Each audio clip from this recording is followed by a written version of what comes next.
Uvek atraktivno i aktuelno u zimske dane u okviru Sportsko-rekreativnog centra u parku Bukovičke banje je klizalište na radost brojnih Aranđelovčana, što mlađih, što starijih. Sa nama je Slobodan Njedoksić. Klizalište je puno od prvog dana otvaranja, tako je i u dane praznika. Pa tačno, tako je bilo od prvog dana i dane praznika je baš bila posla izuzetna. I mogu da kažem da smo zadovoljni sa onim što smo do sada uradili, realizovali i to nam samo daje jedan podstrek. U stvari mi sami sebi dižemo neki target i postavljamo neke nove zadatke, tako da kad sve saberemo, radi su prošli kako treba, poseta je bila dobra, gosti zadovoljni, mi smo naš posao, kako smo znali i umeli, najprofesionalno odradili i to je jedan zaključak ovako za ovaj period koji je iza nas. Možemo da kažemo da klizalište nikad nije izgledalo lepše nego sada. Pa malo smo ne malo, nego dogovor sa kompanijom Knjaz Miloš, jedno brendiranje klizališta koje je bilo tamo pred Novu godinu se pokazalo kao opravdano.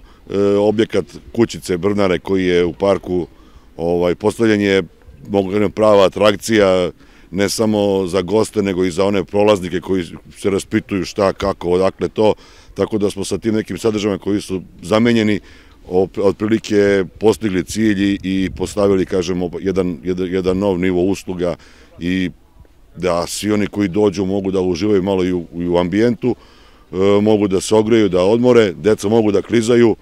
Malo su nas ove padavine snežne poremetile, ali smo pokušali da to nadomestimo malo većim angažovanjem i to smo uspeli. Sve u svemu sa tim hokejom koji je bio promotivan i atrakcija, mogu da kažem stvarno da smo do sada ostvarili ciljeve. Hokejaška utakmica je bila zaista velika atrakcija, ali klizalište je sprovelo i druge akcije, te je postavljen između ostalog i zadatak na Facebooku gde su 3 korisnika dobila i nagradu. Kako je protekla ta akcija? Pa danas su te društvene mreže nešto što je postalo sastavni deo života i ljudi prvo kad se probude uključe da vide šta ima novo i kakve su novosti. Jedna mala, da kažem, proba je bila, ali se pokazala opet i ona kao zanimljiva. Bilo je interesovanje veliko, najbrža 3 učesnika su dobili nagrade, propusnice i sigurno ćemo nastaviti u tom nekom pravcu i u narednom periodu. Sad počinje škola, malo ćemo da to drugačije, da kažem, postavimo i da usmerimo, da bismo, nećemo da učimo deci pažnju od škole, ali moramo da održimo neki nivo i bit će tu još zanimljivih stvari, bit će tu još nagrada, bit će atrakcija. Hokej je bio zanimljiv, posebno oni mali klinci koji su klizali, oni su napravili još veći, da kažem, uveličali su taj događaj i stvarno je bila jako pozitivna reakcija i mislim da će biti takvih situacija još u narednom periodu. U susret božićnim praznicima na Badnji dan Slatko srce i klizalište su pripremili jedno lepo popodnevno druženje i iznenađenje.